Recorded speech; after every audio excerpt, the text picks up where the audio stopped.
I was overlooked by my family in favor of my adopted sister until her shocking true identity was exposed at my birthday party. Family trouble has plagued me, 35F, for as long as I can remember, but recent events have now gotten to the breaking point. I feel like I'm drowning in hurt, uncertainty and hatred right now, so I'm hoping anyone who has experienced a similar circumstance may offer some guidance or insight.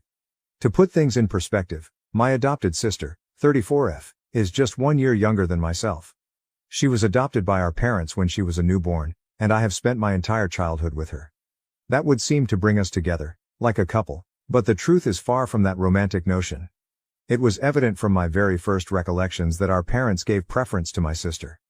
They lavished her with attention, gave her everything she desired, and appeared to listen intently to everything she said. When I proudly showed my mother a sketch I had done when I was 5 years old, she dismissed me since my sister was reciting the alphabet for the 100th time. Although it might not seem like much, it was a sign of a pattern that would shape our family's dynamics for many years to come. The distance between us just got wider as we got older. My sister had trouble reading in elementary school, and our parents worked with her for hours every night. Even though I did exceptionally well in school, I seldom ever got more than a passing good job on my report cards. My sister had a dance recital in middle school, so my parents were not there at the award ceremony when I won the scientific fair. That was always the case. Her wants, accomplishments, and hardships all came before mine. I don't want to imply that I was abused or neglected in the conventional sense. Our fundamental necessities were always satisfied, including having a roof over our heads and food on the table. However, the emotional neglect was genuine and extremely distressing. Early on, I discovered that being flawless, achieving, excelling, was the only way to garner any attention in our home. So I did just that. With an almost obsessive zeal, I immersed myself into my studies. In high school, I was cooped up in my room preparing for AP exams and filling out my college applications while my sister was out at parties and hanging out with friends. It was worthwhile. I received a half scholarship to a prestigious university. This will finally make my parents proud, I thought. However, instead of applauding my accomplishment on the day I departed for college, they fussed more about how my sister would handle my absence. College was enlightening. I was evaluated entirely on my own merits, not in relation to my sister. For the first time in my life, I made true friends who appreciated me for who I was, and I flourished both socially and academically. I obtained a position at a prominent company after graduating with honors. With unwavering resolve, I ascended the corporate ladder during the ensuing 10 years. My inner voice, which still yearned for my parents' praise, propelled me to every advancement and accomplishment. I'm pleased of what I've accomplished and currently work for a Fortune 500 firm in a senior management role. However, that pride is constantly laced with resentment because my family never seems to be satisfied with whatever I achieve. In contrast, my sister has never truly settled into a profession and has alternated between jobs. She still resides with our parents, who provide her with both emotional and financial support. My parents may have been pleased by my accomplishment, but it appears that it has just strengthened their partiality for my sister. They constantly offer justifications for her lack of focus, such as, she's just trying to find her passion. Or not everyone needs to climb the corporate ladder to be happy. At the same time, if my achievements are recognized at all, they are frequently greeted with a lackluster congrat. Our family relationships have been damaged in every way because of this dynamic. Family get-togethers are a minefield of barely veiled bitterness and passive-aggressive remarks. I've made an effort to discuss my feelings with my parents, but they consistently brush them off as envious or too sensitive. As for my sister, she seems to take great pride in her preferred position and frequently makes disparaging comments about me being married to my job, or too busy for family. I've been in therapy for years in an attempt to resolve these problems, boost my self-esteem, and establish sound boundaries. But every encounter with my family seems to set me back, regardless of how much progress I made. I've thought of severing all connections, but it would be devastating to lose my family, dysfunctional as they are. This leads me to last week's events, which have caused me to reevaluate every aspect of my relationships with my family. As is customary, our parents threw my sister a lavish birthday celebration. Friends, extended family, and even some of her former classmates were invited. With catered food, an open bar, and even a live band, the house was decorated as though it were a wedding ceremony. As a comparison, last month's birthday was celebrated with a little dinner for the four of us, during which the most of the discussion focused on my sister's most recent business venture, a pet-related social media app that she believes will be the next big thing. After approximately 2 minutes, my parents' eyes drifted away as I attempted to discuss a significant project I'm overseeing at work. I made an effort to blend in at the party, I tried my best to encourage my sister on her special day by interacting with family members in a courteous manner and striking up little conversations. However, as the evening went on, I sensed the old bitterness rising within me. It wasn't just the extravagant celebration. It was also the way our parents showered her with praise, how family members inquired about her life while hardly noticing mine, and how she absorbed all the attention as if it were her natural inheritance. In an attempt to calm the anxiety attack I could see coming on, I found myself withdrawing to a corner and drinking a glass of wine. When she saw how upset I was, a cousin came to see how I was doing. With sincere concern in her voice, she inquired, "Are you okay?" For the first time that evening, someone had taken the effort to inquire about my well-being. I started to reply, but my sister's voice broke through the throng before I could. She raised her voice and tapped her glass with a spoon, saying, "Attention everyone. I'd like to make a toast." As everyone's attention was drawn to my sister, the room became quiet. She was a little shaky on her feet, and her cheeks were flushed, which indicated that she had consumed a significant amount of alcohol. As she began her address, she was still able to put on a convincing smile. Initially, it appeared to be a standard birthday greeting. She toasted our parents for their love and support, thanked everyone for attending, and conveyed her appreciation for the celebration. Her tone then shifted and I got a shiver down my back. She said, "I'm especially grateful to Mom and Dad," with a tone of voice that I had never heard before. I've always received greater treatment from them than their own daughter. Just take a peek at this celebration. When was the last time they threw my sister a party like this? As everyone in the room turned to stare at me, I felt my face heat up. But my sister wasn't finished. "But I guess that's because I've always been the better daughter," she added, sounding a little slurred by the champagne. "Yes, my sister has a nice career and makes a lot of money, but who do Mom and Dad truly love in the end? Who makes their life happier? It's not the icy, work-driven automaton who hardly has time for family." I couldn't believe what I was hearing and was still. With the exception of a few painful coughs and my sister's voice, which seemed to get louder by the second, the room had become eerily quiet. She said, "You know, it's funny," with a tiny wobble. Everyone constantly praised my sister's intelligence and her potential for success, but look at us now. I'm here with family and friends who genuinely care about me, while she's by herself, married to her job. I turned to our parents in the hopes that they would intervene and put an end to this vicious act. However, they only sat there, appearing uneasy and doing nothing to stop it. I had never felt more alone in my life than I did at that precise time. My sister continued to babble, criticizing every element of my life, including my appearance, the fact that I didn't have a romantic partner, and even the suggestion that I succeeded in my work by sleeping my way to the top. I felt myself getting smaller with every word, years of repressed hurt and rage threatening to blow up. My aunt, our mother's sister, stepped up just as I was about to burst into tears and thought I could take no more. She had a determined and angry expression on her face. I was standing when she approached and gave me an envelope. Her voice broke the tension in the room as she stated, "Don't open this until I'm done talking." Her eyes were flaming as she turned to face the throng. The scene that followed resembled a scene from a soap opera. According to my aunt, my sister wasn't taken from a foster home. She was her biological daughter. It seems that my aunt wasn't prepared to become a mother when she became pregnant suddenly in her early 20s. She requested my parents to adopt the child instead of ending the pregnancy. My aunt continued, "I thought I was doing the right thing," her voice trembling with passion. "I believed that my sister and her husband would provide a better life for my child. I believed she would develop into a nice, caring person who was appreciative of her life. However, instead." She turned to face my sister, who had turned completely white. "Instead, you've developed into a conceited, self-centered brat who believes it's acceptable to make fun of her sister in public. I've watched this familial dynamic unfold for years, and I can no longer keep quiet about it." Chaos broke out in the room. Screaming, my sister demanded to know whether it was true. Our parents were shooting daggers at my aunt while attempting to soothe her. Family members were pointing and muttering. And me? I felt as though the earth had vanished from beneath me as I stood there, gripping the envelope. Once more, my aunt's voice broke through the cacophony. My aunt expressed her dismay, saying, "I always thought that if my daughter was being raised by my sister, she would grow up to be a wonderful person. But obviously, I was mistaken.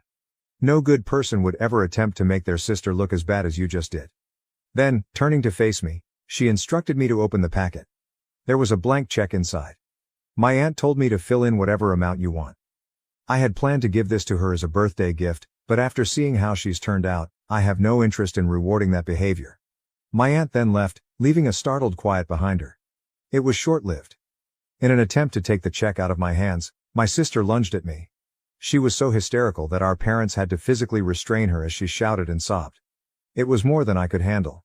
I fled to my room, shut the door, and sobbed. Years of suppressing my hurt and bitterness and feeling inferior came rushing out. I ignored the banging on my door and the muted arguments coming from downstairs while I sobbed for hours. A week has passed, and I'm still unsure about what to do. With the exception of needs, I have not left my room. Despite our parents' attempts to speak with me, I find it difficult to confront them. My sister has alternated between begging for forgiveness, and the check of course, and sending me angry messages. There's a part of me that wants to cash that check, go and never return. I've tried all my life to win the love and acceptance of people who don't seem to be able to give it to me. Perhaps I should give up trying. Perhaps it's time for me to prioritize myself. However, I also have a fear of losing my family. Despite their dysfunction, they are the only family I have ever known. It's terrifying to consider living without them, going on vacation by yourself, and having no one to call in case of an emergency. In addition, I'm experiencing a lot of mixed feelings regarding my sister. On the one hand, I'm upset with her for her actions during the party and for years of subtly insulting people. However, I can't help but feel a little sorry for them. It must be really upsetting to learn that you're adopted, especially in such a humiliating and public manner. Does that justify her actions? Not at all. However, it makes matters more difficult. Regarding my parents, I find it hard to comprehend how they could have watched while my sister sobbed at me. Were they simply taken aback? Or does their lack of response reveal their true feelings for me? Years of emotional neglect and favoritism, how can I even start? I feel as though I'm at a fork in the road and am unsure of which way to go. Should I make an effort to repair these damaged relationships? Can something wholesome be constructed from such a poisonous base? Or do I go on and attempt to start over, one in which I'm not always looking for unfulfilled approval? Reddit, I'm lost. I've tried my entire life to gain the love and acceptance of my family, only to be rejected and humiliated in the process. From here, how do I proceed? Should I accept that certain families cannot be repaired, or is there any chance for reconciliation? Any insight or counsel would be greatly valued. I feel as though I'm drowning in hurt and confusion, and I'm no longer sure which way is up. First update. 2 days have passed since the terrible birthday celebration, and I'm still getting over it all. My aunt came to visit me this morning. As she continued to discuss the adoption, she appeared worn out. When she became pregnant, she was young and afraid. It seemed like the ideal option for my parents, who had been trying for another child. To keep everyone safe, they decided to keep it a secret. For years, she had been accumulating money with the intention of transferring it to my sister when she was ready to be self-sufficient. She came to the realization that I was more deserving after the party. She gave me an empty check. I felt both guilty for stealing something intended for my sister and justified that someone recognized the unfair treatment. Despite my attempts to decline, my aunt persisted, claiming it was back pay for emotional labor. That evening, I decided something. I checked into a hotel across town, packed my luggage, and left my folks a note. I needed time to reflect. I ignored the calls and messages from my relatives throughout the course of the following several days. I performed some introspection, talked to my therapist, and sought advice from a financial advisor regarding the check. I sent my folks an email 5 days later. I assured them I needed time but was secure. I laid up my requirements for mending our relationship. They had to admit to the years of partiality. All of us go to family therapy. My sister apologizes in public. They start treating us equally and cease condoning her actions. They instantly responded that they were relieved and asked me to come home so we could discuss. We decided to get together at a cafe close to my hotel. It was a stressful encounter. My parents agreed to treatment and pledged to improve our ties, as if they were sorry. They expressed reluctance to publicly apologize for my sister's adoption, claiming it was traumatic. I refused to back down and insisted that she issue a public apology for her actions. With an uneasy truce we departed. Everything but the public apology was approved by my parents, who indicated they would talk to my sister about it. Over the following few days, the negotiations went on. At first, my sister sent irate messages and refused to apologize. But as I persisted, her tone started to shift. She apologized via text, saying she was unhappy and intoxicated at the party. I retorted that the apology should not only be for the party event but also for years of nasty behavior. More irate texts followed, and then there was stillness.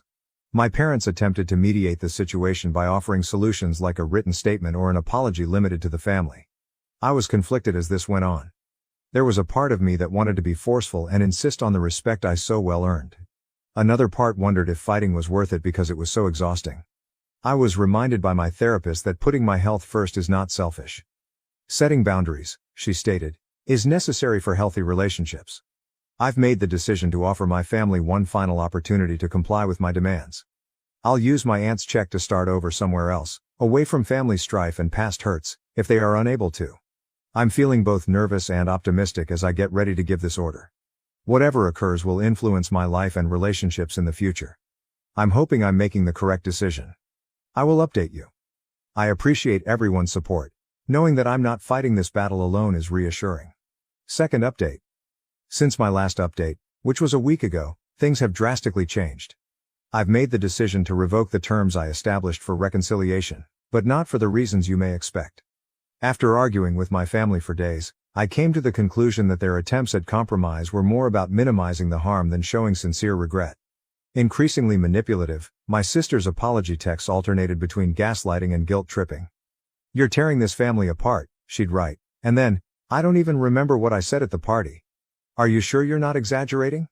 In the meantime, my parents persisted in trying to reach a solution that seemed to ignore the true problems rather than deal with them. They objected to the concept of admitting their part in creating this unhealthy relationship and instead proposed a private family gathering where my sister would provide an apology. I started to lose sleep, check my phone frequently, and get nervous whenever it buzzed as the pressure increased. It became evident that my mental health was suffering as a result of this negotiation. At that point, I decided to remove my conditions, not because I believe they are irrational, but rather because I now understand that meaningful change cannot be coerced or negotiated. My family just isn't there yet, and it must originate internally. I wrote my parents a quick email. "I'm rescinding my previous conditions. I need space and time to heal. Please respect my wishes and don't contact me for a while." They reacted with astounding speed. The volume of calls, texts, and voicemails on my phone surged. I had to ask security to take them out of my office once they arrived. They also reached out to a few of my pals in an attempt to persuade me to return home. "We love you, please come home. How can you do this to us? And your sister is devastated. She's not eating," were among the desperate, angry, and manipulative texts they sent. Emotional warfare has been going on nonstop. Sometimes the guilt is unbearable. Sometimes I question whether I'm exaggerating or whether I should just go home and try to forget everything. However, I also recall the years I spent feeling invisible, having my accomplishments disregarded, and seeing my sister consistently given preference. To assist me deal with the stress, I've started going to my therapist twice a week. By borrowing my family's phone numbers and configuring email filters, she has been assisting me in establishing boundaries. Although it seems drastic, it's essential for my mental health at the moment. My workplace has turned into a haven for me. To avoid returning to my empty flat, I've poured myself into tasks and stayed late at work. Some of my coworkers have expressed concern after noticing the difference in me. Even if I can't adequately describe the circumstances, I appreciate their support. I still haven't paid my aunt's check though. As a continual reminder of the decision I must make, it rests in my desk drawer. To show that I don't need their money or approval, I feel like tearing it up. Some view it as a lifeline, an opportunity to start over somewhere new. I've begun looking at employment prospects in other cities and even other nations. It is both exciting and frightening to consider a whole transformation. Was it truly possible for me to start afresh and leave everything behind? I'm taking things day by day for the time being. I'm getting better at accepting the unease that comes with uncertainty and having faith that I'll know what to do when the time comes. Certain days are more difficult than others. Sometimes I miss my family so terribly that it hurts my body. However, there are also unexpectedly peaceful moments when I notice that my breathing is easier than it has been in years. I am aware that this voyage is far from finished. There will be more emotional obstacles to conquer and more challenging choices to make. But I'm prioritizing myself for the first time in my life. It feels right, but it's also unpleasant and uncomfortable. I appreciate all of your ongoing help and guidance. Having this place to process and share is more important than you may realize. When I have more to report, I'll provide another update. I'm concentrating on getting better and finding my identity outside of my family's shadow in the interim. Third update. 3 weeks have passed since my last report, and things have significantly worsened. When my sister unexpectedly showed up at the door last Saturday when we were visiting my aunt, we were taken aback. She stormed in, obviously drunk and furious, yelling, "You've ruined everything." You are attempting to take my life after stealing my mother." The stench of alcohol was overpowering, and her eyes were crazy. My aunt and I had to hold her back as she lunged at me. Allegations were made by my sister, who said I had always been envious and had turned everyone against her. Even after everything that had transpired, the hatred in her voice was startling. I was shocked by my aunt's response. Her normally composed manner had vanished. "You need to leave now," she said forcefully, her face hardening as she dragged my sister out of the house. My sister resumed her tirade outside, attracting neighbors' attention. "My mother is not you," I heard her shout at my aunt. "I was exposed to you. You can no longer act as though you care." A few of the neighbors threatened to contact law enforcement. My sister eventually pulled away in her automobile. My aunt was clearly shaken within. She revealed that she struggled with guilt over the adoption during our hours-long conversation. She had believed that telling the truth would fix things, but she now understood that the harm was much more extensive. "I believed I was acting appropriately," she muttered. "However, I might have just made things messy for everyone. Wide-ranging effects have resulted from the occurrence." Later, my parents called in a rage, accusing me of trying to ruin our family and inciting my aunt against my sister. I tried to explain things to them, but they refused. Members of the extended family have taken sides, causing the family to become severely divided. What started out as a private issue has turned into a full-fledged family conflict. The intensity of it all overwhelms me. I feel guilty even though I know it's not my fault, but I also want to withdraw and start over somewhere else. Because of my sister's condition, my aunt is worried about my safety and has proposed that I remain with her for a bit. I'm thinking about it, but I'm afraid it could make things worse. I'm making an effort to remain somewhat normal throughout this whole ordeal. I try to look after myself, go to work and see my therapist. However, this familial conflict is a continual burden. I wonder if this will have any repercussions. Is it possible for a family to overcome such ingrained animosity and rage? Is it better to give up or is it worth trying? I'm trying to avoid getting pulled back into the pandemonium and am concentrating on my own recovery for the time being. Even though it's difficult, I'm committed to finding a solution, whether or not my family is on board. I appreciate your unwavering support, everyone. You don't realize how much it matters. When I can, I'll provide another update, ideally with more positive news. Update 4. A month has passed since my last update, and I've made some decisions that will change my life. I came to the realization that I needed to take immediate action to safeguard my mental health and create a future for myself following the tumultuous incident with my sister at my aunt's place. I've poured myself fully into my profession, asking my supervisor if I may move to another location to work for our company or take on more responsibility. I was surprised by how supportive she was. I'm currently in the running for a senior management job that would take me across the nation. It's thrilling as well as frightening. Along with the opportunity to oversee a large project, the new position offers a substantial wage increase. To get ready for this change, I've been working 12-hour days, going to every training session I can, and networking frantically. My increased zeal has sparked curiosity among my coworkers, but I've been able to sidestep most inquiries. A few close coworkers are well aware of my predicament and have been tremendously helpful. Regarding the money part, I ultimately decided on my aunt's check. I made the decision to cash it after giving it a lot of thought and spoke with a financial advisor. I was able to reframe it as an investment in my future, one free from toxic family dynamics, with the assistance of my therapist. I've secured an apartment in my prospective city using a portion of the funds. With a view of the city skyline, it's a compact, contemporary space. I've put the remainder into a diversified portfolio. I feel autonomous and financially secure for the first time in my life. The final separation from my family has been the most difficult aspect. All of their phone numbers and email addresses have been blocked by me. I've requested that my aunt not forward any of their texts. I know it's essential for my recovery, but it's been excruciating, like cutting off a piece of myself. Of course, there are periods of uncertainty. I occasionally feel inclined to phone late at night in an attempt to make amends. However, I then recall the years of gaslighting, the ongoing sense of inferiority, and the violent altercation at my aunt's house. It makes me more determined to keep going. I recently began seeing a new therapist who focuses on estrangement and familial trauma. She has been assisting me in overcoming my sadness and guilt. To replace the family-centered customs I've left behind, we're concentrating on establishing a new network of support and developing new ones.